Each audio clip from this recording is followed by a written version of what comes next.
जंग खत्म हो चुकी थी, लाशें बेघोर और कफन पड़ी थी, खेमे चले हुए थे और कैदियों का काफिला तैयार था। इसी खाक आलूद जमीन पर एक बहन खड़ी थी जिसने भाई, बेटे, भतीजे सब कुछ लिटा दिया था, मगर सर झुकाया नहीं था।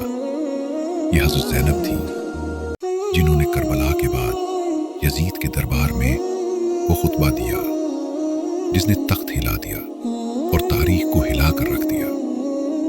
फरमाए, ऐ यजीद, तू समझता तू जीत गया? नहीं, हमने अल्लाह की राह में कुर्बानी दी है, और ऐसी कुर्बानी जो रहती दुनिया तक जिंदा रहेगी। क़यामत के इस मंजर में भी ज़ैनब की आंखों में आंसू नहीं, बस सब्र था, वकार था और यकीन था कि ये सब कुछ दीन मोहम्मद के लिए था।